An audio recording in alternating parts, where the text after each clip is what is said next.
ok asalaamaaleykum mbokku Koungheul mbokku département bi mbokku téléspectateurs yi xam ne yéen ngi seetaan ci Go TV ñii di ñu seetaan ci le site internet xibaaru Bambouck seen émission bu bees bu tudd toog teg gis ngeen comme ni ñu ko defee nii lay amee ci quartier bu nekk amee ko ci association bu nekk amee ko ci groupement féminin bu nekk fu ñu nit oo ci biir Koungheul ak li ko wër dañ la fekk ñu toog waxtaanee lu xam ne moo soxal suñu département soxal suñu commune tey nag toog teg ku gis kanam yi rek xam ne ñu ngi fii ci quartier Disso nekk quartier boo xam ne ci Koungheul nekkatul bu ñu koy présenté ci jaloor yi mu def ci nawetaan mën nañ ko wax jaloor yi mu def ci lépp lu xam ne jeunesse mu ngi koy def quartier Disso dafa bokk ci jeunes yi xam ne dañoo engagé tey nag moo tax l'émission toog teg ci premier numéro am déplacé wu ñëw fii ci quartier bi fekk fi jeune bi xam ne tey ñoo fi nekk nar a waxtaan ak ñoom xam naa comme ni ma ko defee saa su ne rek bala ma démarré ma bàyyi kenn mu defal ñu benn présentation bu ndaw ci kii bi mais ku nekk nuyoo ci côté bu nekk ki ma nekk nag mooy Ablaye Niang ñi ko ñu gën ko xam ci Ablaye Mbara bàyyi jox la kàddu bi nga nuyu mbokk internet yi bàyyi la nga nuyu ak mbokk téléspectateur Go TV. waaw asalaamaaleykum maa ngi nuyu ñëpp di jiital néew bi si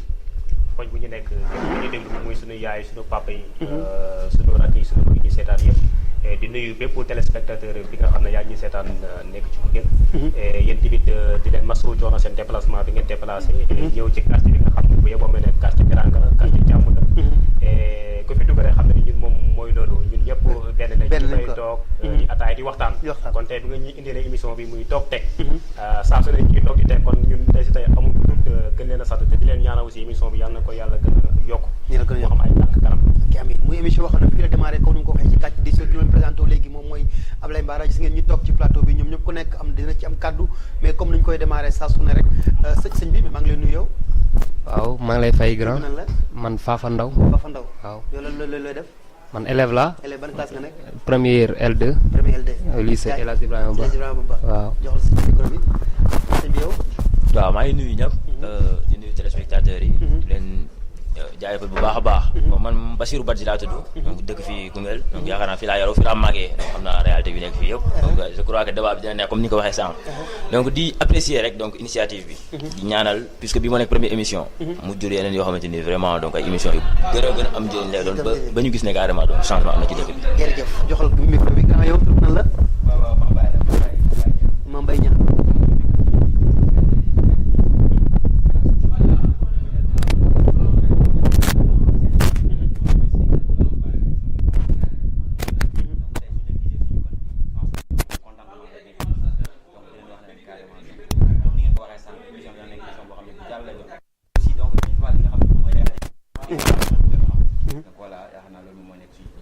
jaajëf la China nu mu demee yow tur bi nan la.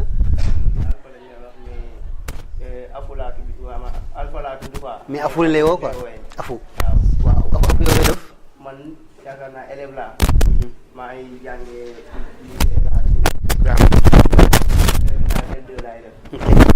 jaajëf di rafetal maanaam acte bu naaj la. parce que lii tamit day tax seen gën a mën a exprimer wu maanaam seen i sentiment. très bien waaw quel que soit les sentiments nag. ngeen ko génn quoi. waaw ñu mën koo génne partager ko. jaajëf afu grand yow tur bi nan la. waaw maa ngi tudd Abdoulaye Diallo. Abdoulaye Diallo. Abdoulaye Diallo yow ban classe nga def yaa ngi jàng wala. man maa ngi jàng waaw maa ngi jàng lycée El Hadj Ibrahima Ba. maa ngi def classe première et primaire. waaw di rafetlu émission bi rek comme niñ ko defee nii c'est très joli quoi tey débat. waxtaan li nga xamante ne moo nekk sa koñ. lan mooy si développement koñ bi. ak lan moo avancement koñ bi. ak yan idée bi nga xamante ne bu ñu jógee koo fii nit mën na jëriñoo. suñu débat mais on n'est pas là uniquement pour parler mais c'est pour idéologie quoi. voilà dinañ ko mën a jëriñoo ëllëg. quartier Disso xam naa mooy jël premier. quartier bi mooy jël premier mooy incha allah quartier bi moom vraiment yàlla paix. yàlla paix noonu gis naa loolu feeñ na soxna si yow. waaw man Kana laa tudd. nan maa Kana Mbaye laa tudd. Kana Mbaye. waaw si quartier bi laa nekk muy Disso. ñu ngi rafetlu bu baax émission bi ndaxte lii lu rafet la. parce que ñëw ci benn koñ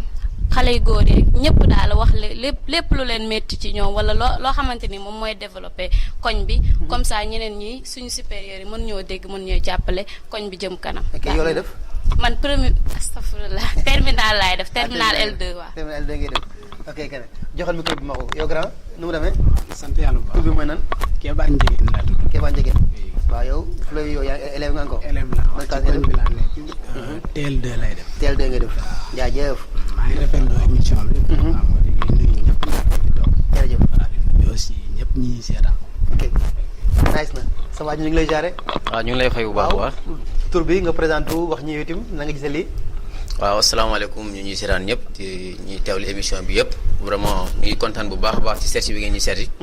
man maa ngi tudd Abdoulaye Diallo ñu gën ma xam ci Maxu. waaw man moom mën naa ne étudiant la ensuite tamit bon acteur buy développé buy yëngu tamit ci wàllum éducation la aussi. waaw mais je suis étudiant en licence 3. en licence 3 en licence 3 oui. lu am solo kon donc kon tey gis ngeen ne plateau bi plateau bu riche la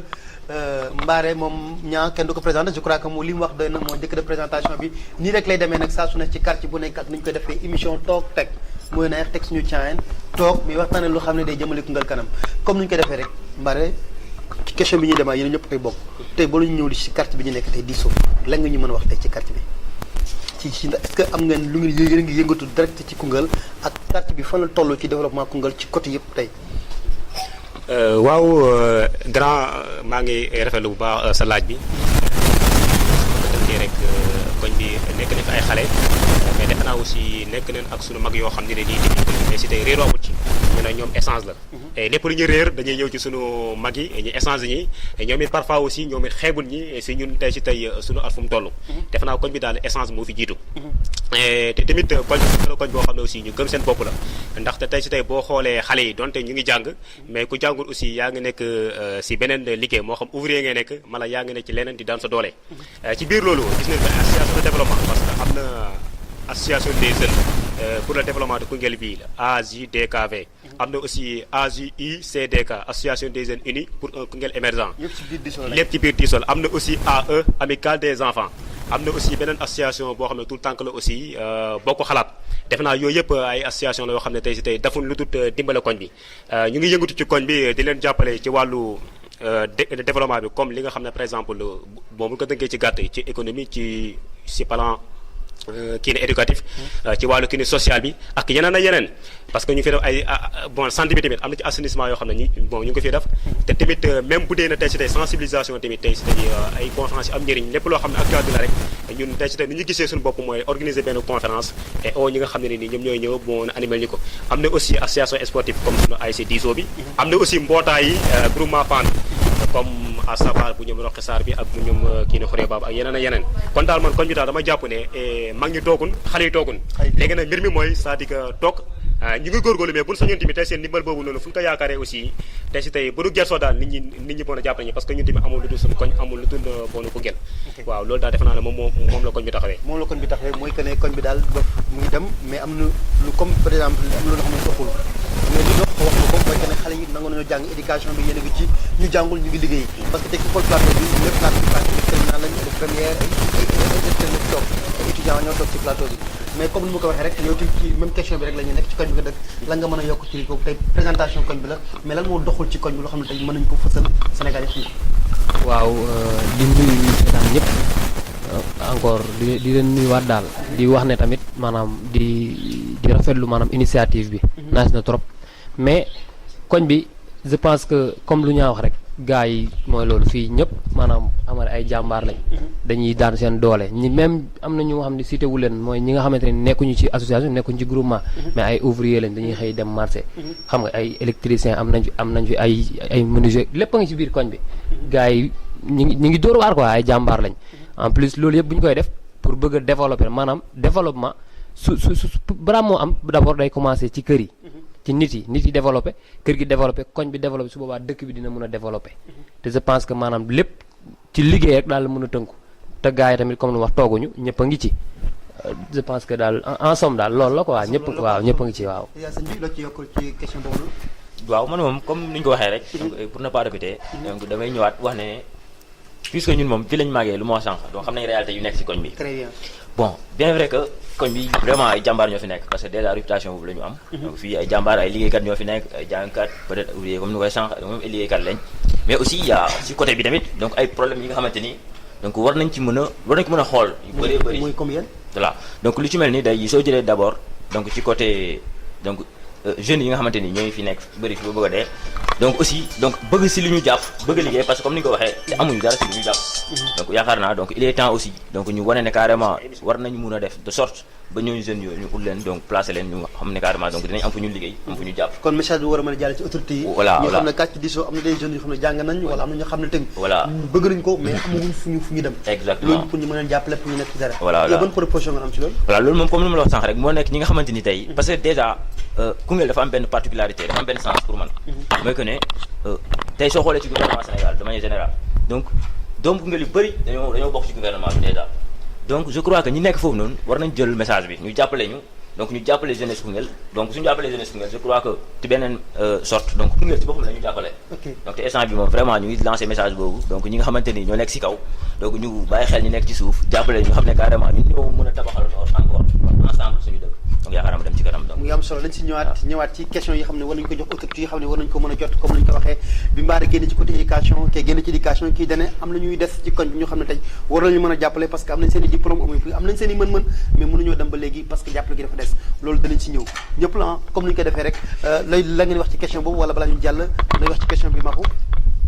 waaw justement donc comme ni ma ko waxee sànq rek à l'entame de mes propos j'espère que du ma ñëw répéter li nga xamante ne moom la ñi ma jiitu wax justement que ne dama leen rejoindre un peu comme dire que koñ bi vraiment am nañu chance quoi parce que vraiment ressources humaines bu am qualité mu ngi ci koñ bi mais en vue donc bu ñu ko comparer ak koñ bi comme ni mu ko waxee sànq gouvernement bi bon on voit que doomu Koungheul yu bëri ñu ngi ciy évoluer te pourtant par rapport ak développement Koungheul on voit que dañu nekk trop en retard surtout quartier diisoo bi te pourtant bu ñu xoolee ba xool am nañu bu baax a baax ñoo xam ne ñoo ñu teewal mais donc c'est quoi le problème la moo tax ba léegi Koungheul de manière générale quartier diisoo en particulier mu nekk en reste ça mën naa ne quand même loolu c'est la problématique donc loolu noonu nag pour ñu xool ko il faudra que donc ñu revenir à la source ñu ñëwaat ci jeunesse bi ñu xam ne carrément développement mënut a am sans jeunesse parce que gis nga ñu toog fii ñëpp mën naa ne ay jeunes ñoo fi toog te li nga xamante ne moo leen intéressé mooy quand même c'est le développement quartier Koungheul de manière générale donc koñ bi ñun ñoo ngi mobiliser wu def de telle sorte que ñu jéem a génn ci galère bi la jeunesse ñu ngi def de telle sorte que pour génn ci galère bi donc ñu ngi mobiliser wu il y a des associations de jeunes associations de groupement de femmes comme ni ko waxee sànq y a les APE donc lépp am na fii nii donc tout ça pour jéem a xool yan moyens ak yan stratégie la ñuy jéem a teg donc sans l'aide de personne je répète sans l'aide de personne parce que on est là amuñu accompagnement amuñu rien du tout on est des jeunes xam nga dañuy jug xam nga on connaît des hauts on connaît des bas amuñu kenn ko xam mooy jàppale nous n'avons personne derrière nous contrairement aux autres quartiers nous on est là on est des jeunes sans accompagnement et pourtant nous faisons le maximum pour jéem a génne suñu koñ ci galère boobu nekk galère bi ngeen nekk voilà ok joxal ma micro bi soxna si joxal ma micro bi grand joxal ma micro bi soxna si comme ni ko gars yi waxee rek gis nañ ne jeunesse bi mais jigéenu koñu diisoo tey ban taxawaay ngeen am ak na ngeen gisee mbir yi waaw ñun tey wax dëgg yàlla fu mu toll nii dañoo dégg ne parité yaa ma gën a xam instant bi foo góor taxaw rek jigéen war na faa mën a taxaw mais tey yéen benn ngeen fii parce que ñëpp ñëw na jigéen ñëwuñ waa dëgg la mooy liggéey bi nga xamante ni moom moo ñu tee parce que ñun bàyyiwuñ suñ bopp du dañuy jàng rek terewul na dañuy ñafe ñun dañuy jàng vacances sax dañuy ñafe ñun jigéen ñi fu góor taxaw daal jigéen mu ngi fa taxaw te ñun tam lépp luñ mën ci koñ bi ñu ngi koy def pour jàppale pour koñ bi waaw lépp lu ñuy def dañu ci woo te tamit góor mënta taxaw fenn rek jigéen moo koy jàppale waaw ñun ñoo yor xorom si il faut ñu ñëw tamit mbir mi mën a jëm ci kanam daal waaw ok muy la am solo grand ci même question bi la ñu nekk rek ku nekk joxe sa point de vue loo ci wax ci question bi waaw ci question bi rek moom mooy yaakaar naa toujours ci quartier diisoo la porté wu donc quartier diisoo nag yaakaar naa suñu ko waxee tey donc jeunes yi nga xam ne ñoom ñoo toog ñoom ñoo leen fi représenté donc dañ ciy profité rek di wax ne donc quartier diisoo lañ wax te yaakaar naa suñu diisoo ñun am na ñoo xam ne fa lañ dëkkee am na ñoo xam ne aussi fi lañ dëkk quoi te yaakaar naa loolu suñu ko waxee en quelque sorte rek englobé na donc li ko daggee Gombe jëm avenir côté boobu noonu ko wax xam ne dama gën a xam voilà mais nag donc suñu xoolee diisoo boobu noonu ci boppam sax donc déjà problème la donc ci biir quartier bi parce que tey diisoo boobu noonu donc si bu ñuy xool on a tendance que ni dafa am benn côté boo xam ne ni donc fa la féetee dafa am ñoo xam ne nii comme si donc boolewuñu leen ci affaire boobu noonu quoi donc yaakaar naa côté boobu noonu moom mooy nekk sama premier point d'appui ñu beddi ci mbiri voilà am na ñoo xam ne comme diisoo boobu ñuy wax dafa am benn côté bu mu féetee donc gars yi xam nañu baax li may wax am na ci ñoo xam ne nii boolewuñu leen ci donc loolu nag yaakaar naa am na ay conséquences yu bëri yoo xam ne mën na ko ci jur parce que gars yi mën nañu bett ñoom dañuy jéem a créer seen ASC donc suñu xoolee sax am na yeneen ASC yoo xam ne ni ci biir diisoo lañ créé loolu lan moo ko waral parce que dañ leen boolewutoon donc ci ASC diisoo bi nga xam ne ci lañ bokkoon parce que mbir moom alors danañ si ñëw gis nañu ne quartier diisoo mooy quartier boo xam ne bëri na ay ASC yi fi nekk xam naa loolu après danañ si ñëw quoi comme ni ñu ko waxee mooy ñàkk a boole boobu mais yow loolu da nga gis ne loolu solution bi après dina ñëw mën ñu ko jox parce que mooy question bi ci tegu dañoo gis ne tey am na déggoo ci biir am na avenir am na ko ñu ñoom Thierno Diop comment manko yooyu yëpp mu ngi ci biir diisoo mooy quartier bi gën a mag ci biir Koungheul mais loolu yëpp da ci am kon dafa am ay ñu ñuy beddi wala ñu xam ne ñoo ñëw jël si information bi yow waaw dafa am ñoo xam ne comme dañ leen bàyyi à côté parce que foofu moom yaakaar naa loolu laa am lu ma fay jërëjëf grand leer na am nga li nga yokk ci question bi sama grand jël micro bi waaw ana micro bi jëlal waaw man de li ma si yokk daanaka bëriwul sax parce que man bon gan laa mun naa wax étranger laa dégguma si koñ éducation moo tax ma ñëw fii mais intégration bëriwul c'est grâce à Laye Mbara moom waaw moom ma gën a dugal si gars yi quoi ma gën a xam mais waaw intérêt am na si quartier parce que vraiment la mu la gën a neex ci quartier li ma gën a neex mooy jeunes yi dañoo engagé wu vraiment ils sont déterminés parce que ñoom gis naa ñu def association yu formidable vraiment am nañ ay ASC yoo xamante ne moom c'est excellent xam nga rek nawetaan gis naa ñuy participer nice à chaque fois bon vraiment c'est joli ah loolu laa amul li ma muy lu nice grand yow teedu Koungheul ci quartier bi nga dëkk non man dëkkuma ci quartier bi fii lay jàngee waaw lan nga gis ci quartier bi gis naa fi aussi ay jeunes yoo xam ne di jeunes yu gëm seen bopp ñoo fi nekk nangoo liggéey nangoo jàng waaw mais nag y'a problème yow ban problème ngay gis lu fi damay comme ni ko sama ay waxee rek am nañ problème ñu leen jàppale ok muy lu am solo je crois que moom mooy première question bi nga xam ne développé nañ ko ci émission Tok Tek comme ni ñu ko defee gis ngeen copain Joe moom du ma ko jox parole bi parce que li mu yor rek parole la mooy tee bi moo fa nekk ci kanam dina ñëw dugg ci yenn question yi ngeen ko gis fii lay amee ci Koungheul ci Go TV émission Tok Tek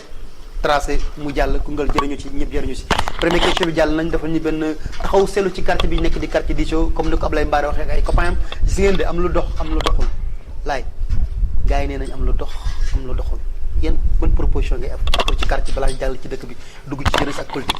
mais dañuy ñëw rek ci quartier bi kii nee na am na ñuñ beddi am na ñu xam ne dem nañ ba maire dem créer seen ASC bopp te ñooñu war nañu bokk ci ASC ci koñ bi te yéen a ngi bokk ay association yi mais bokkul ASC football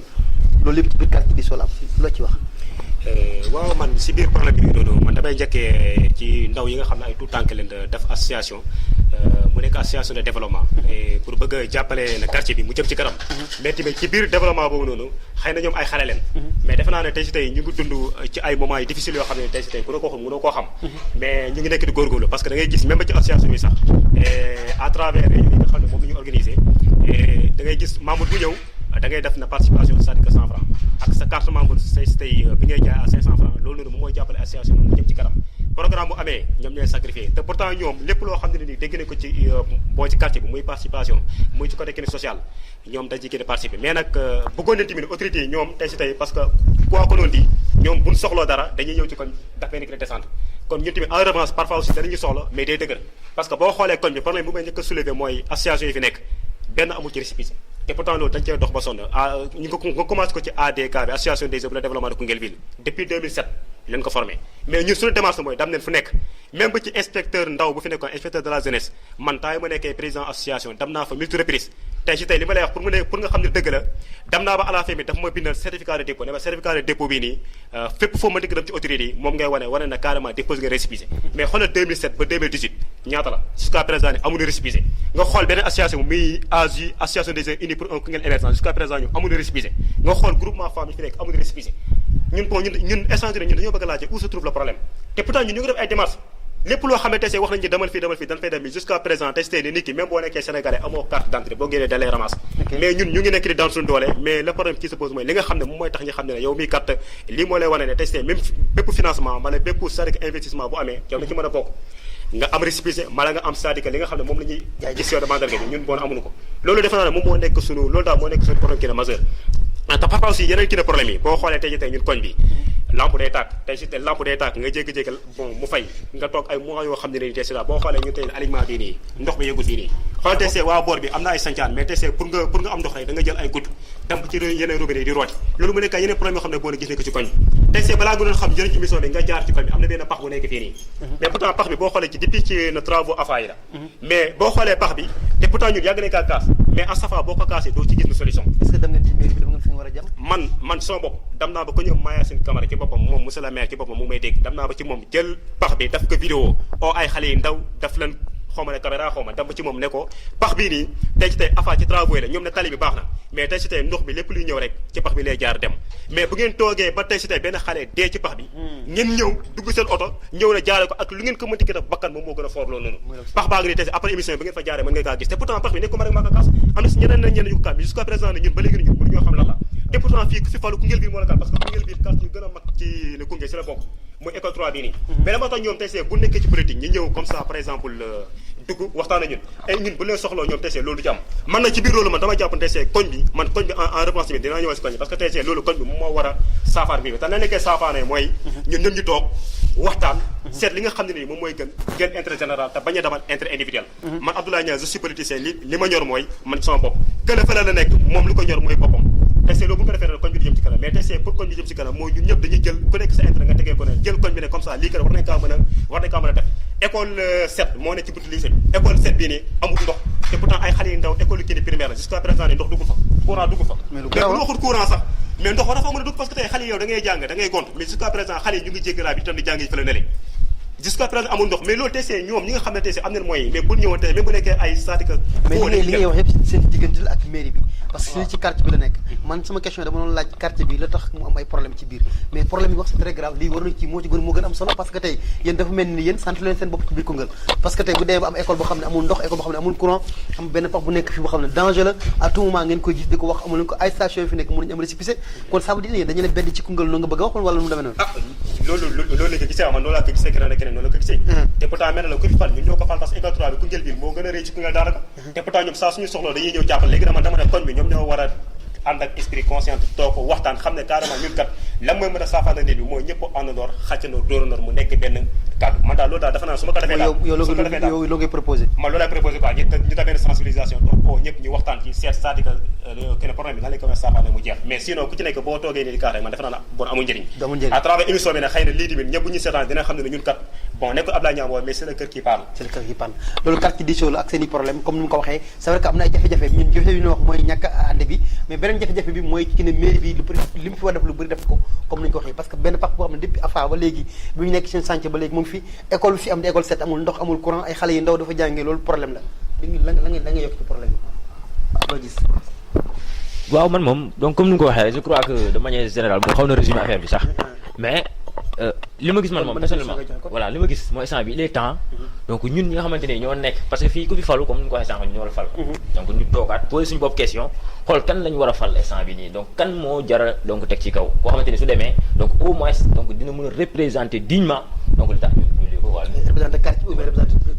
Koungheul quoi manière générale parce que loolu lañ mën a wax parce que xam nga tey ku nekk tey parce que Koungheul yëpp mënuñu voter benn nit ku nekk tey ak conviction yu mu am tey man su ma gisee tey koo xamante ni kii am naa ci moom confiance gëm naa ne suñu ko fi tegee donc dina représenter Koungheul parce que su représenter Koungheul dignement rek moo représenter na sama quartier kan nga yaakaar na bu ñu ko tegee mu représenter ah non en tout cas man mo suis très politique donc man moom affaire politique moom bëgguma ci wax mais su ñëwee ba toll foo xamante ni moom donc am naa confiance donc ci benn nit boo xamante ni kii gëm naa ne suñu am ko confiance ci kenn non bien sûr donc am nañu jël foofu ñu leen mais bëgguma wax ci affaire politique voilà donc rapidement comme ni ko gars yi waxee rek dama leen di rejoindre donc ci point boobu noonu surtout lu ñu war a xam ñun mooy lan mooy que ne dañu war a nangu benn affaire mooy quand même ñun ñooy jeunesse su koñ bi ñooy jeunesse su quartier bi donc suñu ay parents tey ji si ñun lañ yaakaar quartier bi mën naa ne si ñun lañ yaakaar donc lu fi dox kon ñoo ko war a doxal mais à une condition dafa war a fekk ñun suñu bopp ñu suudewu ñu bokk même bëgg-bëgg ñu bokk même conviction mais pas que bu ñu demee ba intérêt koñ bi tax a jóg kenn ku nekk li nga yor à côté li nga xam ne sa revenu personnel la da nga koy bàyyi de côté ñu jug xeexal li nga xamante ne mooy intérêt koñ bi de manière générale parce que bu ñu ci ñëwee Diso la ñu wax dafa yaatu Diso yaatu na trop te pourtant dañoo délaissé boo xoolee d'une part wax nañ problème yi du ma ci ñëwaat wax nañ problème bu voilà donc li may wax mooy encore une fois de plus mooy lan mooy ñun jeunesse bi ñi bañ a sombre comme ni nga xamante ne la suñu anciens yi sombre woon ci politicienne bu njëkk ba ñun à notre xam nga rek à notre niveau ñun dañoo war a ñëw ñu xool beneen stratégie boo xamante ne parce que la vie quand même nañ ko waxte dee benn yoon stratégie moo koy doxal donc ñoom fi ñu jaaroon ba dee mag mu jaar mag moo xamante ne yoon bu mu jaar ba dee boo ko dekkee du fa jaaraat donc ñun boog dañu war a xool ba duñ jaaraat bi nga xamante ne erreur yi nga xam ne suñu parents yi yu ñu defoon ñu di ko defaat donc pourquoi pas ñu jéem a ut yeneen solution jaaraat beneen yoon pour mën a suqali suñu koñ xool carrément exactement là où le bas blesse comme ni ko Senghor doon waxee il faut attaquer le mal à la racine. mooy lu am solo grand la yokk ci question bi wala am loo ci wax ban solution ngay joxe ci li Mbaare wax problème yi génn ci quartier diisoo ban solution nga xam ne tey yéen war ngeen ko mën a taxawee pour loolu ñu mën ko résoudre ci tey. waaw solution yi sax yaakaar naa donc ñu ngi ciy dox quoi ñu ngi ciy dox parce que tey am na loo xam ne nii donc boo ci tollee yaakaar naa jarul nga koy wax quoi na nga ciy jéem a dem donc loolu nag yaakaar naa ñu ngi ci doon jéem a dox parce que sànq gars yi ba ñuy commencé nee nañ am na ay association yoo xam ne ni moom moo créé ci biir quartier bi donc non mais ñu ngi ciy dox quoi ñu ngi ciy dox parce que li mu la wax sànq jarul xeeb quoi tey récépissé boobu moom mooy wax sànq ñu ngi ciy dox donc ñu ngi ciy dox ay pas yu ngand sax te aussi non moom association bokkul quoi parce que moom association depuis 2007 ñun association bi yaakaar naa 2014 la créé donc ñu ngi ciy dox association bi xale la quoi donc ñu ngi dox ci wàllu récépissé boobu te yaakaar naa association bi ci boppam parce que tey ku nekk sooy bëggee participer sa développement koñ yi problème courant yi problème ndox mi am ci koñ bi ñii di jël ay bidon mais ñu nekk doo comprendre même du 16e siècle moment bi ñu nekk je crois ku nekk robinet war na ma nekk ci biir kër yooyu noonu ay problème la waaw non bien sûr ay problème la kay ay problème la quoi te am na yeneen yoo xam ne nii sax xëy na moom moo kii mais foofu moom yaakaar naa mairie bi la engagé quoi mairie bi la engagé voilà mairie bi la engagé parce que tey donc yaakaar naa bi nattu ne parce que man dafa bëri ay société civile yi fi nekk quoi parce que bu ngeen bëgg a daw politique bi bañ a wax ci dara rek day mel ni y'a problème quoi mais grand loo ci ci yokk soxna si jox la micro bi waaw li ngeen yokk ci question bi ban solution ngeen am ci li ñu wax problème yi am ci quartier bi lan ngeen war a def pour gën a kon ku nekk joxe na xalaatam sa xalaat bu ndaw rek gàtt gaaw lay wax waaw man moom lu ma si wax yaakaar naa bëriwul noonu maanaam ñun jeunes yi ñoo war a suudewu te ñu suudewu doon benn xam nga tey nit ki moom pour nga liggéey moom il faut nga doon benn parce que lu koy gars yi di wax bi dañu war a bokk benn parti dañu war a dem politique yi nekk benn parti politique wala nga àndoo nekk benn joxe seen kàddu kenn wala doon benn bi noo xalaatee pour ngeen mën a liy manqué ci quartier bi mën am ci quartier bi non doon benn taxul ñu ne ñu bokk parce que loolu mënut a nekk mun gëm naa loolu mënut a nekk comme ça ñun ñëpp ñu bokk ci benn parti je pense que loolu mënut a nekk mais ak nit ku parti boo mënta nekk nga jéem a xëcc mu ñëw ci koñ mais bul dem ci parti bi pour nekkal sa bopp mais nga dem ci parti bi maanaam pour nekkal sa koñ. nekkal sa koñ voilà muy lam solo grand la ci yokk yow. waaw dégg naa li gars yi wax yëpp quoi mais pour vous dire vrai du question de quartier parce que tant que maa ngi dégg benn kii mu ne xaw ma dañoo beddi quoi xam nga loolu instant bi du quartier diisoo quartier Koungheul ville la moo am ay ASC am diisoo am Gombe am déggoo am manko am avenir. mais biir diisoo seulement xam nga li ma la wax ville bi nekk côté bi. waaw léegi biir diisoo nag affaire bi maanaam yow soo dëkkee ci koñ man pour man soo dëkkee ci koñ bi doo toog di xaar ñi boole la da ngay ñëw bokk li nga dafa am nit dafa am ñett li nga bokk ak li ñu la boole ak li nga moom man li ma moom du ma xaar kenn di ma ci boole damay ñëw pour man ay loolu quoi pour man beddi boobu noonu existé wul suñu kàddu. gisuma loolu ñëwul kenn waruñu xaar ñu wala. non waruñu xaar loolu. ñëpp war a ñëw jàpp. di profité tamit ci lii nii au passage parce que diisoo mu ngi fii diisoo di nuyu le président de l'ASC diisoo Yirim Thion ak sama papa Aliou Thiek le vice président je pense que def nañ liggéey bu rafet quoi ren. ci nawetaan yi. malgré non doxul quoi malgré amuñu ay résultats yu baax tamit waaye. waaw jàppoon nañ quoi bi muy metti parce que tamit ren mooy loolu metti woon na trop mais géré nañ ko. waaw géré nañ ko. mooy lu mu am solo. waaw soxna si waaw yaa mooy bala ma ñëw ci yow soxna si loo ci yokk yow jël micro bi bëgguma ngay nelaw te yaa fi teewal jigéen ñi ak question bu nekk da nga ciy bokk. waaw xam nga kii dafa wax ne benn pax bu nekk fii comme mën na causer ay danger yu bari daal. man si loolu laay wax parce que mënoo yore dëkk ba pare bëgg avancement ba pare te doo saytu maanaam li nga xamante ni mooy problème nga résoudre ko balaa leneen di ñëw balaa muy trop tard daal. parce que waaw man kontaanuma ci loolu parce que nit ki doo toog ba nga xamante ni trop tard na ngay ñëw di def loo xamante ni mënoon nga koo def avant loolu noonu te du la coûter comme ça li nga koy def nii. mais dañuy gis ne jigéen ñi ñooy mobiliser jigéen ñi ñooy sol t-shirt yi jigéen ñuy dugg ci kaar yi bu leen politiciens yi soxla seen quartier ba léegi am na ñu yoonu bidon ndox di ko dugal loo ci wax. waaw loolu métti na parce que tamit nekk ci dëkk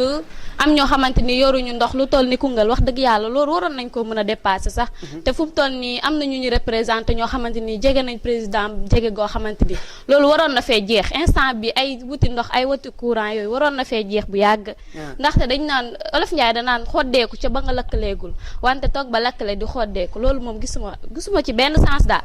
waaw te bu dul sax ndox bu ñàkk bi Koungheul dafa am ndox boo xamante ni ndox bu xonk lay doon pour nga root sax pour nga takk glace sax glace bi normal problème la parce que ndox bi day xonk cur à chaque fois courant tamit day coupé démb rek la mujjee coupé démb waaw dafa waaw muy lu métti ci biir Koungheul waaw xam nga loolu waroon nañ koo dépassé daal ok muy lu am solo lii la ñuy xaar ci ñoom ñu jox ñu solution yi jox ñu problème yi fi am ñu xool ñoom lu ñu proposé li mu proposé moom en tant que fii nee na yooyu war na mën ñàkk Koungheul parce que moment fi ñu toll Koungheul war na toog di am quartier yoo xam ne amul ndox courant bi di coupé à tout moment loolu lépp dañ si ñëwaat ci fin bi pour mën ci expliquer grand dame la ci bëgg a yokk waaw man li may yokkaat rek moom mooy sama kàddu gu njëkk parce que sànq bu may commencé naa ne woon ASC Diso donc dafa am ñoo xam ne dañ leen délaissé donc sànq am na ku ma dégg koo xam ne nii donc ñëw na ci point boobu noonu voilà donc li ma ci yokkaat rek moom mooy parce que moom donc dañ ne carrément quartier Diso bi donc ak Koungheul ville du benn quoi mais tey suñu xoolee Koungheul ville boobu ñuy wax yaakaar naa ci quartier Diso la njëkk donc Diso en quelque sorte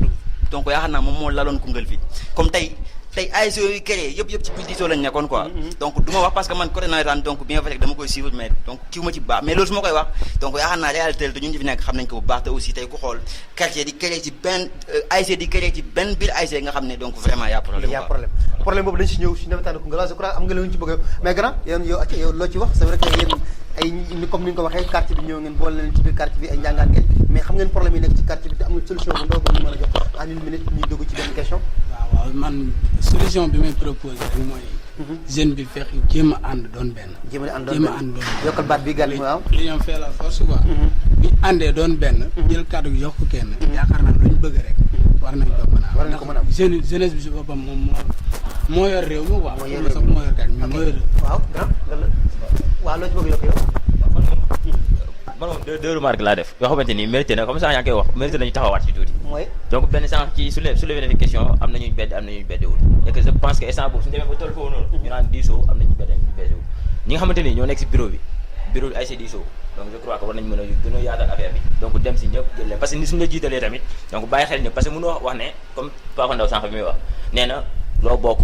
li nga moom ak si liñ la boole donc bien vrai que même fekkee ñun ñoo ko moom am na ñoo xamante ni ñoom lañ fi teg pour ñu jëlee ñu ñëpp rassemblé ñëpp nekk yaakaar naa loolu mooy gën a def doole ASC Diso donc il est temps ñu nekk si bureau bi donc ñu waxtaan ak ñëpp parce que xel yemul jëlee leen deuxième chose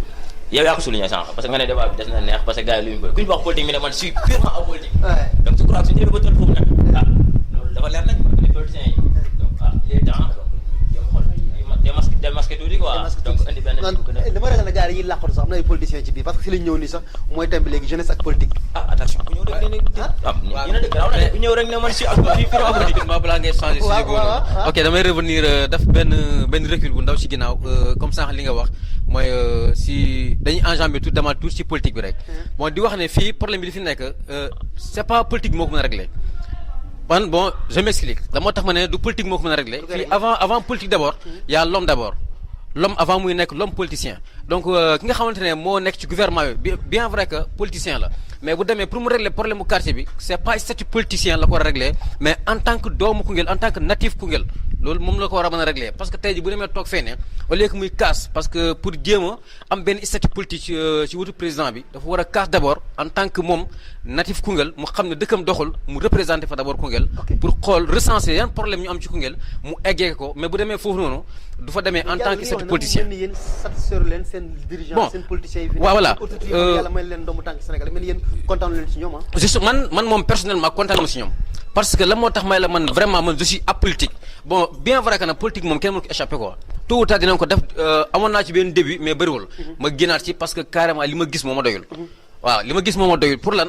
parce que dama gis ne koñ bi bon vraiment nit ñi dañuy ñëw fii nii daf de telle sorte que nga xam nga duggal leen génnal leen jàppale leen lu nekk nga defal leen ko mais une fois que ñu dem ba toog fu ñu bëgg a toog une fois que ñu dem c'est comme si que nekkul yaa doon ànd ak ñoom di fayet ci naaj bi donc une fois que ñu dem ba toog fu ñu toog rek yow problème yi nga xamante ne moo gën a banal yi nga doon wax dañ ko déjà dañ koy oublier donc pour rappel ma wax ne man la ma tax sànq ba ñu commencé may la étudiant la donc Ablaye mi toog étudiant la donc tey ji ñu ngi toog boo xool étudiants yi fi nekk yëpp kenn jàngi jiwul parce que dañu amoon chance wala malchance ñu dal ci privé yi ñi dem tey ji ñun ñëpp ñu ngi toog licence 3 leen nekk te yaakaar naa képp kuy seetaan télé dégg nga problème bi nga xam ne moom la état yi am ak université privée yi tey jii gars yi war nañ ci mën a def ay démarches defuñu ko tey ñu ngi nii toog war a def licence 3 donc tey ji moom mu ngi nii comptabilité la nekk man maa ngi nii gestion la nekk tey ji loolu noonu pourquoi pas bu ñu toogee xool seen ay doomu dëkk ñib si ñu woo leen laaj leen mais lan mooy problème bi c'est quoi ñu expliquer ne ñun kat gouvernement bi moo fayul suñu école ba tax tey ñun jàngu ñu ngi fii toog di xëy na ataaya te pourtant duñu ay chômeur ay élèves lañ dañoo war a jàng ji suñu morom yëpp nga xëy dem jàng ji ñun ataaya la ñuy naan ci dëkk bi donc ñu xool de telle sorte que ñu xam ne vraiment lii kat doxul te samay doom ñu ngi ci dëkk bi kon boog war naa ci mën a def dara mais sur ce plan demu ci def benn effort te nag am na loo xamante ne dëgg la doo xaar ñi doxal la ko da nga war a fekk ji mais am na tamit loo xamante ne yaa ngi koy seetaan tout le temps xam nga ne sa doom ci la bokk mais woo ko nga laaj ko nga expliqué ko bu fekkee carrément am na foo xam mën nga ko fa jàppale wala nga mën nga fa insérer bul xaar mu laaj la ko dimbale ko parce que sa doom la sa doom loolu point bu am solo la parce que da nga xaw a laal général sax laaj ci lu bëri bëri mais su lu ñu jaar rek pour dugg ci politique jeunesse ak politique Ablaye ba léegi comme ni ñu koy campé débat bi yaa ñu koy campé jeunesse ak politique jeunesse yu diisoo nan la ñu gisee politique bi ak fu mu nekk ci politique commune bi wala département bi comme politique rek en général. waaw man politique bi bon li ma ci bëggoon a yokk rek xëy na dugg naa ci bu ma ci duggee yàggut ma dugg ci ànd ceeg bon benn leader politique muy Assane Diop président conseil départemental et ministre conseil du président de la République son excellence monsieur Macky Sall. Mais j'étais apolitique. Auparavant man li ma xamoon mooy association de développement bu ne koñ bi seetal la ma ñëw nekk mbaamu koñ bi liggéey ci. bu ñëwee problème am na mala par exemple benn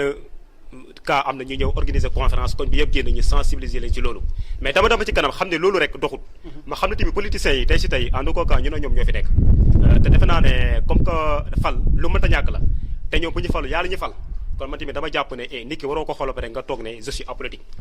mais bu may dugg ci politique et politique de développement moo tax man tey ci day may yëngatu politique de développement boobu nag Koungheul dina ci sentir seen bopp su ma koñ aussi sentir seen bopp su ma demee ba nga xam ne ni tey ci mënu ma ko cee am nu ma àndalee ak Assane Diop ma génnal ci ma ne su ma demee ba nga xam ne li may gis ci moom amut ma génn ci moom dam ci keneen bu boobaa nag koñ bi duñ ma sikk parce que koñ bi tey si tey defe naa ne ñëpp war nañoo mën a xam ne ne Ablaye lu ko tax a jóg mooy ne koñ bi te aussi la moo tax ma ànd ak moom dama xam ne aussi moom doon ko nekkul dara mais gis naa ci moom li ma wan parce que ñun ñaar dañoo ànd ci développement à travers li mu teg ci table yi mooy le PRODESC programme développement économique et social ma xam ne programme boobu noonu tey si tey mu ngi yëngatu ci wàllu agriculture mu ngi yëngatu ci élevage mu ngi yëngatu ci agroforesterie xam nga mu ngi yëngatu ci par exemple la culture maraîchage ma xam ne kon 4 secteurs yooyu moom moo am comme ça ci sunu Saloum bi ñu nekk te loolu defe naa ne tey ci tey bu demee tey see ban ci jàpp ba mu taxaw bépp ndaw bi nga xam ne ne nii tey ci tey liggéeyoo war nga cee mën a ñëw nga sant sa bopp man ci côté boobu loolu moo tax ma ànd ak moom te moom ci boppam wax naa ko ne comme dama nekk ndaw dugg ci politique su ma koñ laa am tey ci tey su ma koñ moom mu yónni tey ci tey boo ma uyoo ci su ma koñ lu may ore dina ànd ak yow moom tey si ñun ñaar loolu lay àndee tey si tey ma bëgg tamit tey si tey ma gis encore muy def ay démarches yu baax par exemple ci ko loolu ma doon ànd ak moom te boo xoolee ci biir loolu defe naa ne ndaw yi amul woon liggéey mais boo xoolee actuellement boo demee ginnaaw stade am na benn xaw ma sàmm di métier bu fa nekk sàmm di métier waa si sàmm de formation boo xam ne tey si tey il paraît que menuisier métallique mu ngi fa culture mu ngi fa ak defe naa ne bon maset menuisier métallique moo fa nekk ak xaw ma mécanicien professionnel ak xaw ma kii ni couture nga dem ginnaaw stade am na benn xaw ma chambre xaw ma kii nii nu mu tudd chambre froide xaw ma léegi ma gis ne yooyu yëpp tey see amutoon mais léegi mu ngi commencé di am kon tey see ñoom au moins tey see ñoom ñu ngi jël di def nànk-nànk di xam c'est-à-dire di teg seen tànk-nànk daal man loolu moo tax c'est-à-dire moo ànd ak moom te xam naa si ñun ñaa ñu ngi ànd da nga am yaakaar ci moom wala dana am ay buntu ñu la wan yoo xam ne tey gis na ay nit ñu recruter ñu liggéey ci wala nga am yaakaar ne dans quelques années li ngeen bëgg dañ ko am waaw non xam nga Assane tey si tey man mënu maa xëy na tey see sunu papa yi fekkee ne ko démb te defe naa Olof Njaay moo ko waxandoor ku sa démb ñaaw boo ñëwee tey Saalum xamul loolu doo fi takk benn dooma tànk mais démb moom fekkee wuñ ko mais defe naa ne am na ci benn témoignage bu baabu jàmm te balaa maa dugg ci moom dama xam ne tey see man étant jeune waruma dugg ci politicien boo xam ne faux pas laay def tey see ma dugg ci politicien boo xam ne tey see xamuñu ko mais dama xam ne tey see li ma yaakaar tey si tey ne tey see war naa ko mën a ci politique ci moom laa ko yaakaar loolu moo tax mu ànd ak moom mais gis na aussi moom it mu ngi def ay démarches tey see conseil départemental am na ci tey see yu bëri bon ñu ngi koy def ma teg ci sama bët mais kon pourquoi pas man tey étant jeune waruma mën a toog ci grand place yi naan je suis apolitique c'est-à-dire que lu ñu wax ne moom mi ngi dafa ma nekk di critiquer teeru suma ñaari citation bu ñu waxee ma ne comme ce que disait Victor Hugo comme ce que disait Hegel tey si tey xam nga ne courage c'est c'est-à-dire que ñun jeunesse bi loolu lañ war a bàyyi man dama jàpp étant jeune donc ñoo fi nekk dafa war a am des liaisons ñu ne ñoom kon daal jeunesse bi dañu war a dugg ci politique bi mais dañu war a dugg parce que tey c'est le politique déjà le politique boo ko jëlee ci grec c'est l'art de bien gérer la cité tey see man dama jàpp tey see kon bu nekkee loolu ñun ñëpp tey war nañoo mën a dugg ci politique mais boo ci dugg da ngay xam noo ci duggee tey see bu nekkee dañ ciy dugg jël par exemple yow xaalis c'est intérêt c'est-à-dire individuel mu moo ci duggalal policier bi dina may ay 2000 francs ngay laaxut kooku noonu tey see du tam mais bu nekkee yow dañ cee dugg ak engagement confiance ngir bu ëllëgee ñoom ñun toogee ci jal bi nga toog ci defe naa ne ko loolu ñun ñu war na ci mën a dugg parce que yow bu fi jigéen ko bu ëllëgee ñun ñoo ñëw toogaat man loolu moo tax laa man ma dugg ci politique politique de développement bi nga politique de développement moo tax ànd ak moom moo ci dugal mais sa gars yi benn ñu bëri nekk ci politique yow gannaaw da nga wax question jeunesse ak politique tey Mbaara fixé na ko wax na fi mu nekk wax na si lu mu doon yow tey lan may wax yow waaw man moom personnellement comme lu mu wax sànq rek foofu laay ñëwaatee je suis purement apolitique parce que déjà. kenn convaincre la. voilà non kenn convaincre ma kenn. est-ce que xam nga ne condition genre bi duñ développer société bi d'après le combat waxee. non ka dafa nag à condition il faut que ma préciser benn affaire xam nga non am sànq dafa joxe benn définition. daf ne l'art de bien gérer la cité. donc loolu mooy politique. mais suñu wàccee si population bi tey ñu jël benn part parce que il faut que ñu généraliser wax gars yi ñu xam lan mooy donc politique à vrai dire. donc ñu laaj leen ñu ne leen politique égale l'art de bien gérer la cité ñu wax ko benn parent. mais il dira non daf naan waxul leen nekkul loolu. parce que ñoom li ñuy jàpp ne moom mooy politique. ak l'art de bien gérer la cité nekkul benn. pourquoi parce que les politiciens li ñu wone ce n'est pas le fait de bien gérer la cité ñoom nekkul si loolu la ñu nekk. ok moo tax yéen ban. léegi nag man moom wax jeunesse ak politique. man moom jeunesse bi nan la mën a taxawee léegi maintenant ci politique. voilà merci beaucoup donc c'est une très bonne question et que man soo loolu dans ce bëgg ñoo péri lii si quoi. donc instant bii nii comme sànq Diallo mu ngay souligner donc instant bi il est temps jeunesse bi ñoom tamit ñu am conscience ci benn affaire. mooy que ñu xam ne su Koungheul su mu mën di ko doon muy koñ bi ak feneen ak feneen su mënee su changé rek c'est parce que jeunesse bi moo ko mën a changé. et que am na loo xamante ni nañu ko dépassé suñu bopp ñu demee beneen idéo mooy xam ne carrément kii su fi ñëwee tey parce que tey xam nga tey soo falee kenn mu dem fee def leneen affaire bi doxul nga koy critiquer genre ba nga critiquer sa bopp parce que yaa ko teg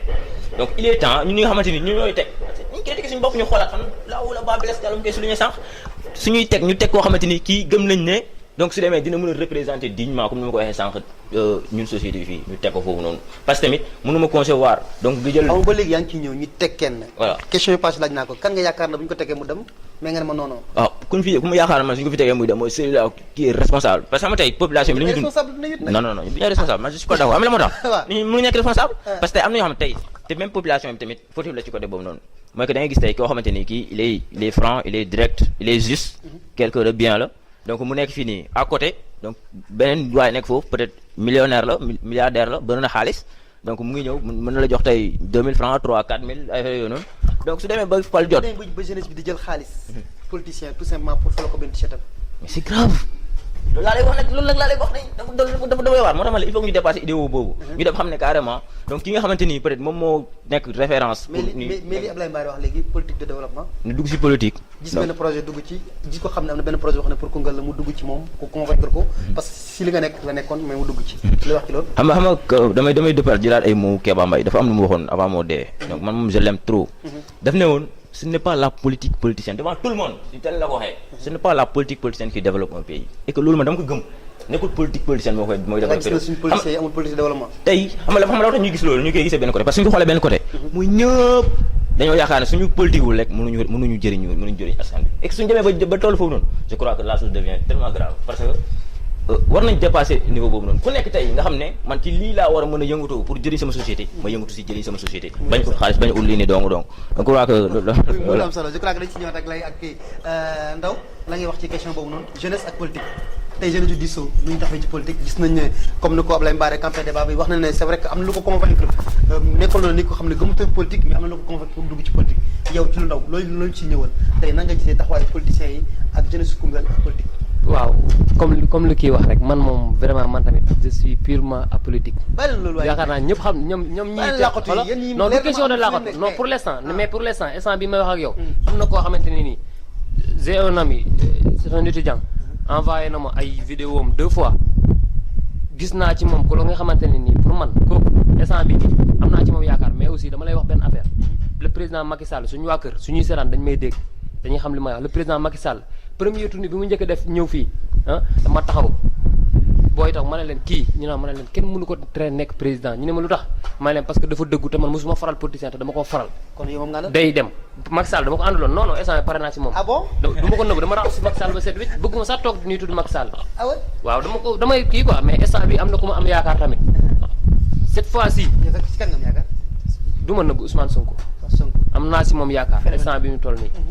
am naa si moom yaakaar. parce que sama benn ami envoyé na ma ay kéem li muy def daal convaincre na ma non defuñu fi dara pour vous dire vrai defuñu fi dara yow dëkk bi fi mu nekkoon dafa gën a tar affaire dafa gën a metti bi laay defuñu fi dara waaw man de delluwaat ci gars yi rek man je suis apolitique vraiment je suis apolitique man moom ànduma ci politique parce que xam naa la dund politique ma gis léegi vraiment y a des promesses yoo xamante ne respecté wuñ ko waaw ils ne sont pas engagés quoi politiciens yi ma gis léegi. ñoom daal pour ñoom boo bëggee falu da ngay ñëw bon ànd ak société population bi. mais kon yu àndoog ñaar ci wax. convaincre non àndu nga moom c'est mon ami mais àndu moom. parce que tey àndu boog moom convaincre la. non àndu moom convaincre ma te xam naa ne mënu ma xëcc parce que man moom gisaguma li ma doy. waaw mais nag Macky Sall il est brave hein. Son excellence il est brave vraiment. mais gouvernance bi daal moo am problème. bon am na mal gouvernance mais nag ci Koungheul encore dañuy ñëwaat encore di wax mais comme li mu wax rek il faut que jeunes yi engagé wu ñu bàyyi di viser wu di basé wu si politiciens parce que politiciens yi ma gis nii waruñu mën a jàppale Koungheul parce que Koungheul fan la am na représentant mais boo demee Diamniadio am na fa Seydou Sall nga dem ainsi de suite kii monsieur Assane Diop Mayacine Camara le maire son excellence Macky Sall tey ak honorable député Yaya Sow mais ils sont là tey mënuñu wax ne ñoom nekkuñu doomu Koungheul mais mënuñu indi li nga xamante ne tey wun nga xam ne nga ne lii bon Koungheul am na politicien tey dëkk bi nga xamante ne nekk na fees amul politicien moo tax ne Koungheul mais loolu ban sax la kon dara doxul daal am nañu politicien mais dara doxul am nañu ay leader am nañu vraiment mais doxul xaw ma compétence la nomination 13 nomination mais dara doxul vraiment dara doxul xaw ma problème compétence la xaw ma volonté mais waaw xaaral waaw ñoo jox ko micro bi am na ci yokul ndaw c'est que dafa am lu ma bëgg proposer quoi waaw lay proposer yow waaw parce que man dama gis ne Koungheul par rapport ak yeneen département yi Koungheul moo jël ndaare waaw dëkk boo xamante ne nii amul place publique Koungheul imagine da ngay dox ci mbedd yi boo doxee ba sonn dëkkoo fi ma surtout gan yi da ngay dox ba sonn du am sax foo toog banc public amul te normalement waroon na am ay banc public ci wetu tali bi loolu nag association yi laay wax association yi nga xamante ne ñoo ngi fi ñoom tamit nañu xam seen liggéey loolu mun nañ ko gérer association yi mun nañ def loolu yoon la nag donc bu ñu demee ñoom par exemple président association bu ñu demee seen bureau ñu dem ñu concerté ak waa mairie ñu indil leen ne leen ñun kat dañoo bëgg a defar lii ak lii ak lii lañ bëgg bu ko defee dinañ peut-être dina am ay bonne volonté yu leen jàppale ba ñu mën a defar loolu ci biir dëkk bi parce que loolu tamit war na fi am quoi waaw sama gars yi mbokk internet yi mbokk téléspectateur Go TV comme lañ koy waxee ci émission Tok Tek tey ñu ngi ci quartier diso je crois que émission bu neex la comme lañ ko defee gis ngeen ko de dañ koy teg naan suñu tee toog waxtaanee ko man stress amul dara débat la ku nekk ni nga ko yaakaaree nañ ko waxee ku nekk fi nga far noonu lañ ko defee ñu toll ci Diallo loo ci wax oui rapidement donc man bu ñu ñëwaatee ci man rek damay défendre donc li nga xamante ne fa laa tijjee woon donc puisque da nga ñëw nga ne jeunesse ak politique donc bu ñu ñëwaatee foofu noonu li nga xamante ne moo ci gën a intéressé mooy lan man jeunesse moo ma ci intéressé parce que da nga ne jeunesse ak politique kon c'est-à-dire que jot na jeunesse bi ci boppam ñi nga xamante dañu wax dañu apolitique yëpp ñu jot na ñu dugg ci politique pourquoi pas parce que dañu war a dugg pour benn leader ñu ne convaincre la ñu ñëw fal ko non maintenant bu demee ba jeunesse bi seen heure politique jot donc c'est à eux donc de revoir la définition de la politique waaw donc foofu man foofu dafa may neex lool jeunesse bi yëpp maa ngi ko ànd dëggu ci loolu noonu waaw bu ñu ñëwee ba ci bañ ne jeunesse politique pourquoi pas jeunesse di xaar ñu leen di convaincre mais c'est à nous donc dañu regrouper ñu jéem a choisir suñu leader bopp parmi les jeunes am na fi mën na nekk parmi ñun ñëpp bu ñu regroupé ñun Koungheul puisque ñoo leen convaincre ñu te ku ñëw convaincre ñu bu ñu la taajee boo toogee doo ñu liggéey lu ñu bëgg donc c'est à nous ñu ñëw concerté wu def benn bloc xam nga ñëw choisir parmi nous les jeunes ñi nga xamante ne moo ñu fi représenté ñu taaj ko fi mu xam ne suñu morom la bu defee lu mu waru sax ñu fekk ko ci biir mairie bi doo ko dóor yi métti génne ko ci mbedd bi très bien candidat boo xam ne tey jeunes yi ñoo koy tànn mu nekk dinañ ñoo koy tànn mais du mag mooy ñëw convaincre ñu mais ñun ñoo koy tànn loolu ci carte bi lañu ko amee ñoom li ñu proposé mooy benn jeune boo xam ne moom la ñuy jël ànd ak moom parce que dañ ko mën a tutoyer dañu mën a wax ak moom parce que bu ñu falee ku leen mag lu maanaam la plupart duñu ko parce que Sénégal dañu am cër ci mag mais ñu fal seen morom boo xam ne mooy nekk le maire buñ soxlaa loo xam ne defu ko buñ demee ci moom d'accord ci comme pour mën ko def loolu kàddu gu jéego fii ci kàcc di solo ki ko wax di Diallo Maxu Diallo joxal yaay booy wala sëñ bi looy wax yow ci loolu ci question bi jëm ci politique waaw man jeunes yi nga xam ne dañoo wax ne ñoom dañoo ab politique ñoom lay wax quoi dañoo ab politique waaw ñu lay wax parce que yow ci gannaaw fi di làqatu voilà même bu fekkee da nga ab politique sax am na koo xamante ni si koñ bi moom day politique pour dëkk bi comprendre même bu fekkee da nga ab politique war nga mën a nekk ci ginnaaw nga jàppale ko yow ko jàppale man waaw maa ngi jàppale laay ñaar waaw man moom damay jàppale laay ñaar waaw mais nekk ni yow da nga ab politique ba pare bu voté ñëwee ñu yor ndànk jaarale ginnaaw jox la benn 2000 francs nga ñëw voté ba pare taxaw fee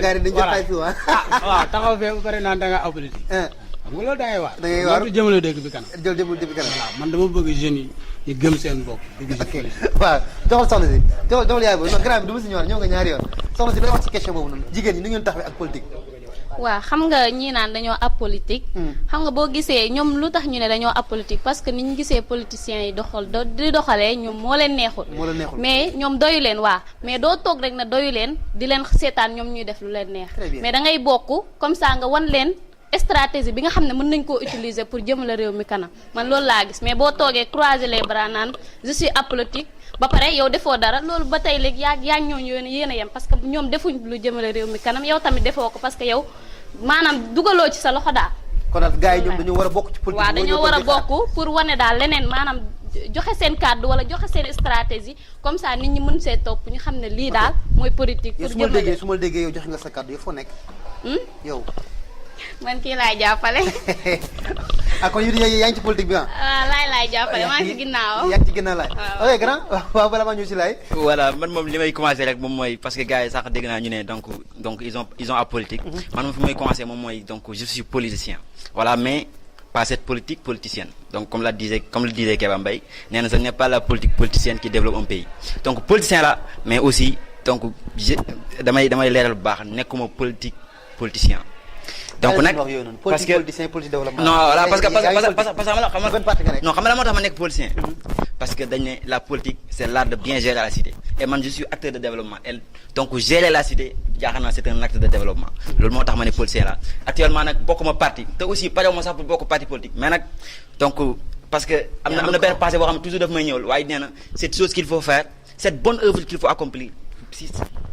cette bonne œuvre qu'il faut accomplir c'est moi qui dois le faire quoi. comme mu ne tey su doon ku nekk dafa def ci boppam ne affaire bu baax nii nekk fi man maa ko war a def donc yaakaar naa mooy loolu parce que gars yi ñu ngi wax sànq ñu ne politiciens yi fi nekk li ñuy def kiiwul léegi yaakaar naa fi may message bi may lancé boobu jeunesse yi moom mooy donc nañu xam carrément gars yi seen position parce que day neex ki ngay xeexaat nga xam fi mu taxaw yaakaar naa loolu day yomb gi parce que xam nga lan mooy renam quoi donc xam nañ ñoom carrément seen politique bi ñuy def baaxul c'est à nous les jeunes ñu ñëw donc dindi leen ci loolu carrément donc indi la vraie définition de la politique. voilà en quelque sorte loolu mooy. sama technicien bi mooy signalé ne temps bi jant des na ma benn question bu ndaw bu ñëw loo ci yokkul tuuti balaa ñu jox lay mbaara parce que am na ay questions yu ñu ko xaw a laal tuuti mu war ci tontu loo ci yokk yow sama waaj.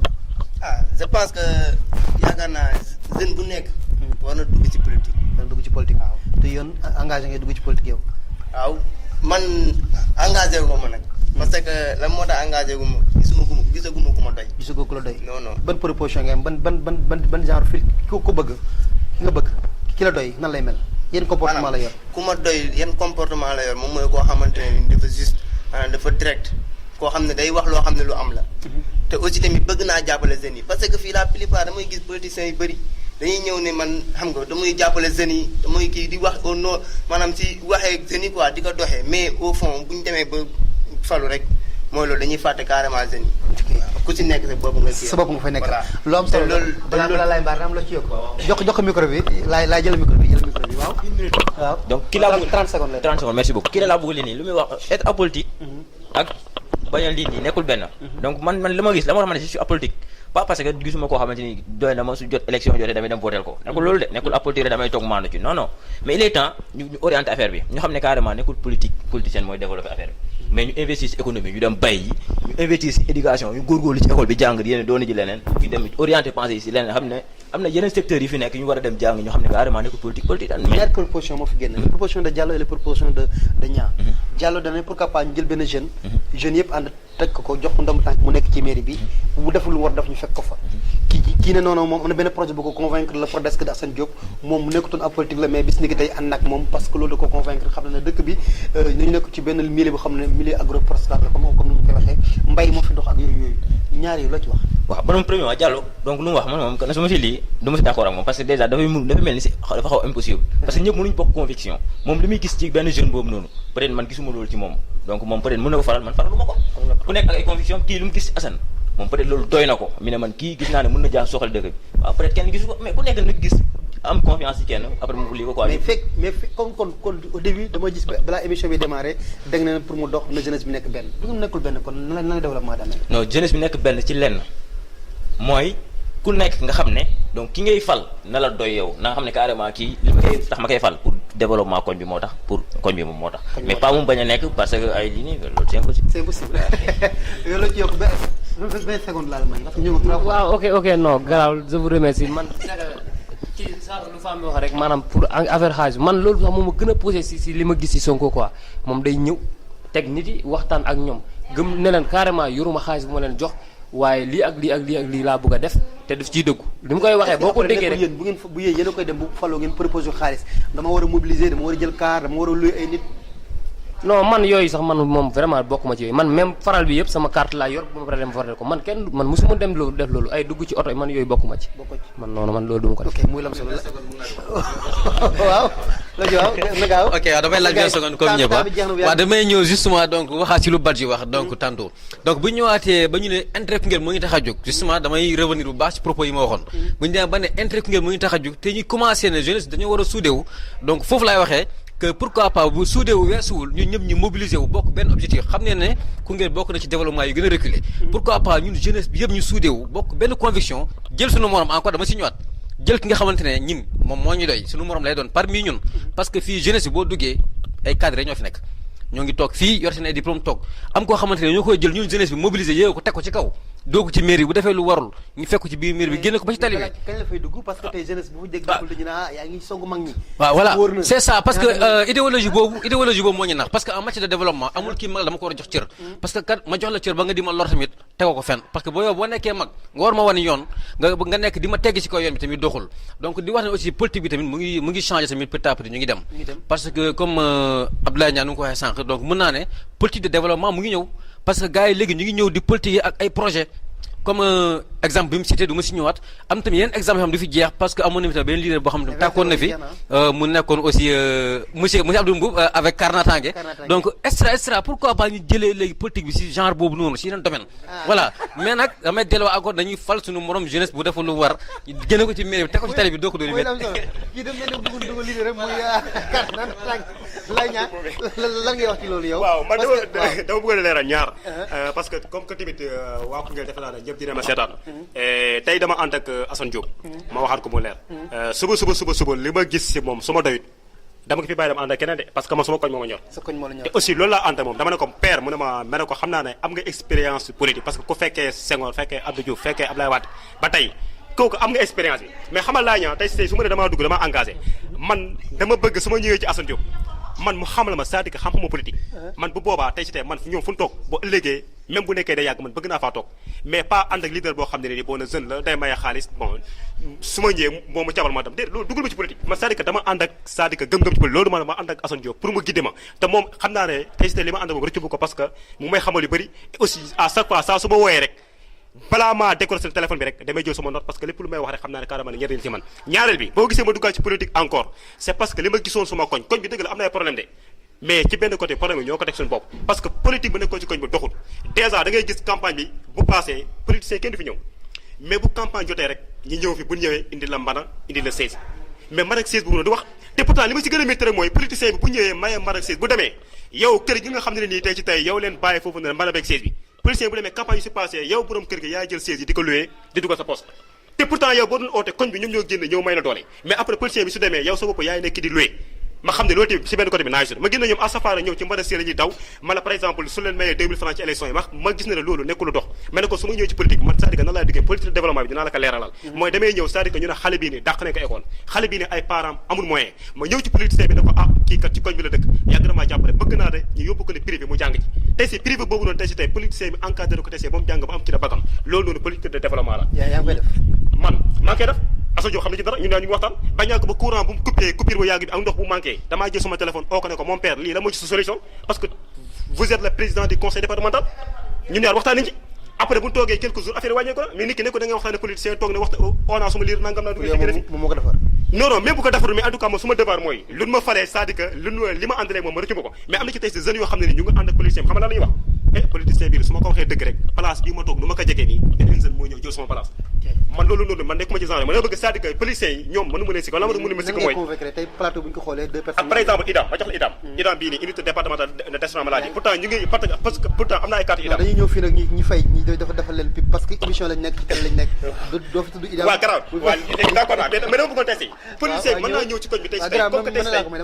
comme que tey si tey ku fi nekk tey ci tey yow am na ci leader bu àndal mais leader ni ñuy jëndee ay carte IDAM ci àll ba mais pourquoi pas nga wax si leader ne ko ma suma koñ dëgg la am na ñu am am na ñu amul carte IDAM yi tey si tey ñëw leen ngeen bon jàndal ko même bu nekkee comme ça ne 10 10 ki la famille bi am ci koñ bi voilà bu ko defee testé même sa kër bu ci bokkut mais kër bi am na kër bi am na kër xale bi bu feebaree bu demee testé même bu amul moyen 4 heures mën na kaa jàppale mais loolu man dama jàpp si politique de développement la bokk xale yi nga xam ne ci koñ bi leen nekk tey ci tey amul comme ça ay liggéey extra genre ñu ngi war a def comme ça ne simbu de mën na ki ne 3e man su ma ci liggéeyantee ba sonn gis ma ci kii solution mën naa oo Assane Diop ne ko man kan naa liggéey naa ba sonn moom tey see bu nekkee Dakar mën na maa booleeg ne kenn man dem liggéeyante ko foofu ne xale yi nekk ci bonne condition man loolu moo ma dugg ci koñ mais pas ànd ak Assane Diop saa su ma ñëwee ne ko mon père tout est ok déedéet man loolu nekk ma ci genre yu noonu damay ñëw toog moom waxtaan ak moom ay temps mu roxal dara nga dugal sa poste man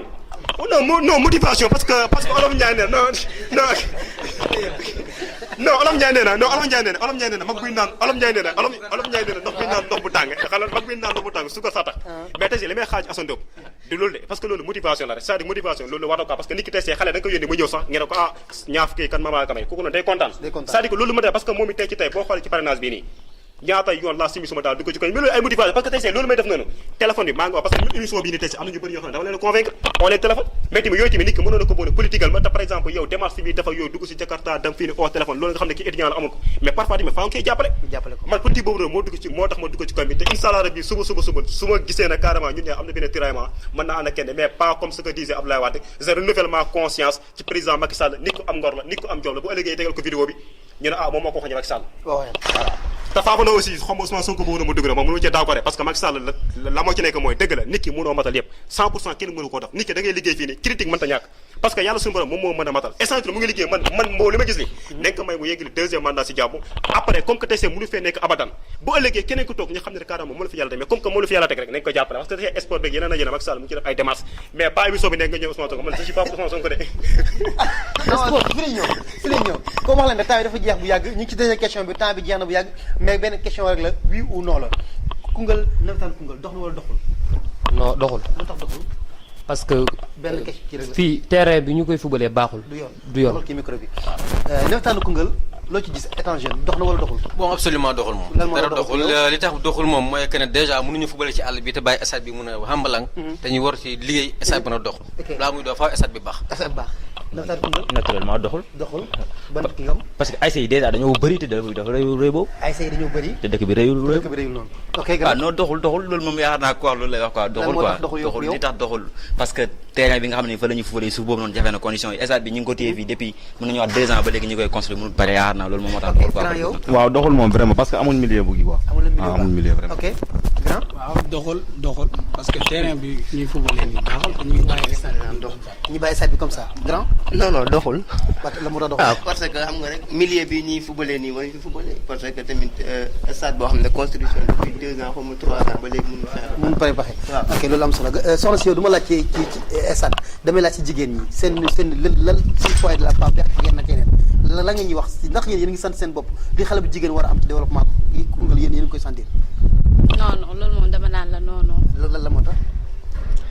parce que daal lépp li nga xamante ni war nañoo permettre ñu ne ñun ñu ngi développé moom laa fi gisul moom